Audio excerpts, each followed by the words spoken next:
Hello students, I think you are all well staying at home, fighting this pandemic. In this video lesson, I am going to teach you about participles, its usage and different types. If you go through this video till the end, I think you will understand how to use participles in sentences correctly. And you know, I am Vikas sir of Kandiraj High School. First, you need to know what is a participle. Look at the definition. A participle is a specific verb form that acts as adjective or verb. That means a participle is a changed form of a verb that acts as adjective or verb in a sentence. A participle is a non-finite verb. You know what is non-finite verb. Non-finite verbs are verbs that cannot be used independently in a sentence. So, they are always used in combination with other verbs. And when used alone, they can never be the main verb of a sentence. So, a participle is always a non-finite verb, cannot perform the function of a verb completely. So, they are non-finite verbs. A participle does not change according to the tense and the number or person of the subject. Like other verb forms, participles do not change according to the tense or the number or person of the subject.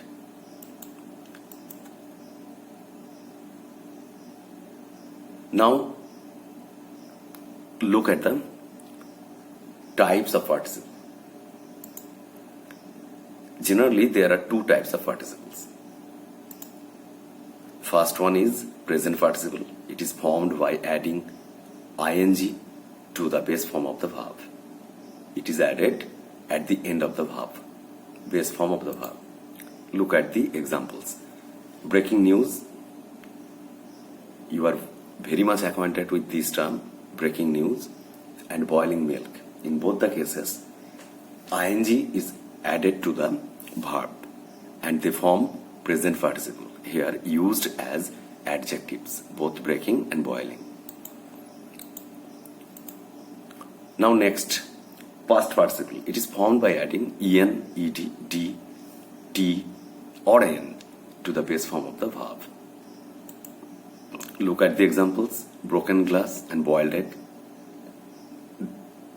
They are the past participles, but here both of them are used as adjectives. Present participle. It is used to form continuous tenses. All continuous tenses are formed by using present participle. Look at them. I am reading a book is the example of present continuous tense. I have been reading since morning, present perfect continuous tense. Next, I was reading book, past continuous tense. Now I had been reading, past perfect continuous tense. Likewise, I shall be reading a book, future continuous tense. I shall have been reading, future perfect. I shall have been reading future perfect continuous tense. In all these continuous tenses, ing form of read has been used, and this is called present participle, here used as verb to form continuous tenses. Next, past participle. Look at past participle. It is used to form perfect tenses, different perfect tenses.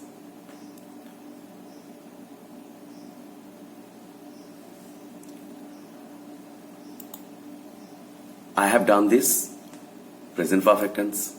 I have been doing this, present perfect continuous tense.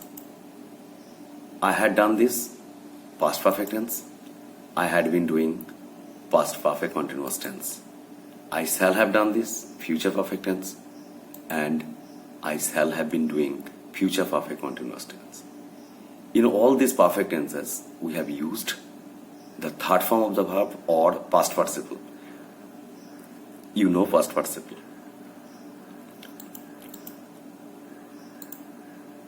Now other uses of participle. These are very important. As an attributive adjective. What is an attributive adjective? Attributive adjectives are adjectives which are placed before the noun, they qualify. They always precede the noun, they qualify. Here we find I saw a running train. Here running is a present participle and it is here used as an adjective. It qualifies train and precedes train. It sits before train, noun. So running here works as an attributive adjective. Likewise, I have a broken cycle, bicycle. Broken is here used as an attributive adjective qualifying bicycle and sitting before the noun bicycle. Participle is also used as predicative adjective. Predicative adjective are those adjectives which are placed after the verb in the predicate part of a sentence. In the first example, we find that the weather is charming. Here, charming is the example of present participle, but here it is qualifying weather, noun, but it sits after the verb, so it is a predicative adjective. Likewise, the trees were uprooted and he seems to be educated. All the examples show that the past participle forms used as adjectives are put after the verb, so they are all predicative adjectives. Other uses of participle. Past participle are always used in passive voice. Examples: the wall was broken in the storm. In this case, broken is the example of past participle used in the passive voice. He was declared the man of the match. Here, declared is also past participle and used in the passive voice. Present participles are used to join two simple sentences into one simple sentence.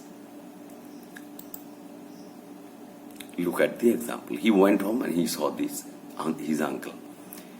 In the two sentences, we find that two actions took place.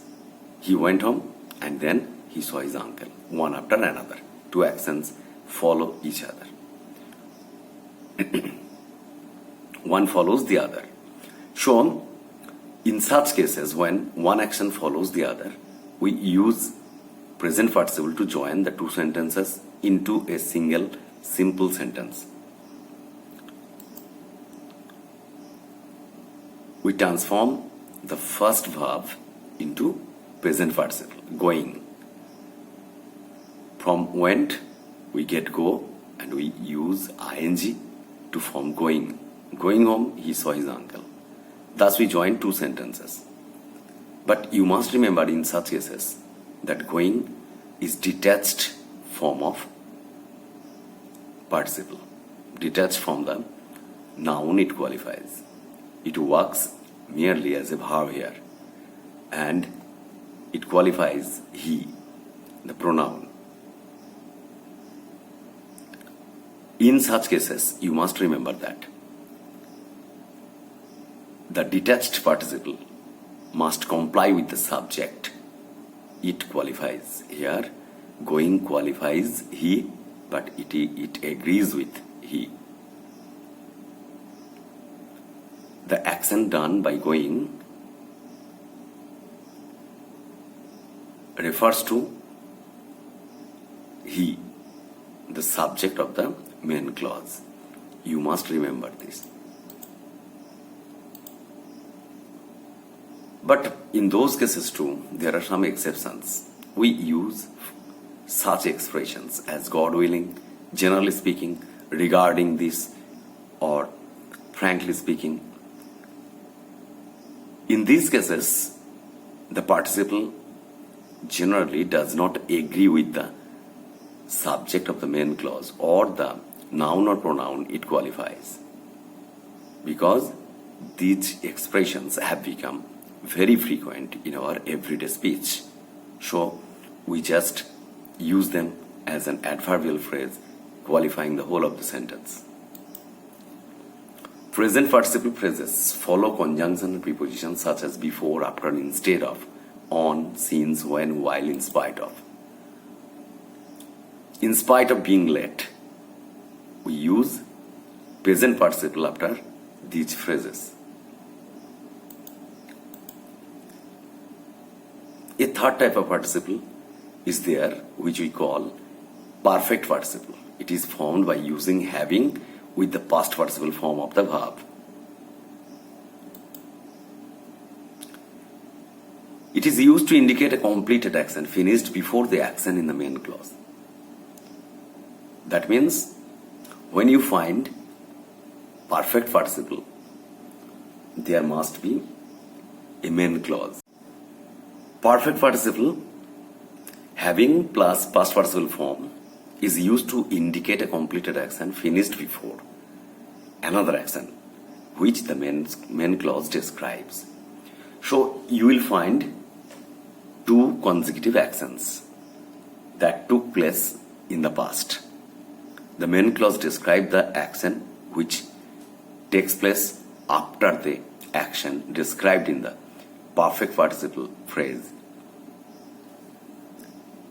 Two actions, one is described, the first one is described by the perfect participle clause, perfect participle phrase, and the second one is described by the main clause. Look at these examples. Having done my homework, I went to school. Which one is done before? Having done my homework. Homework was done before. So we use perfect participle with the action. And I went to school, it happened later on. So we use it in the main clause. Like that, having dressed smartly, he reached the wedding party. He dressed first, so we use perfect participle with the first action, and the second action is described in the main clause. Okay, this much today. Hope you liked this video very much. Do not forget to comment, like, share or subscribe. And communicate if you have any queries. Don't hesitate to ask me any question. You may communicate your queries in the comment section. And thanks for watching this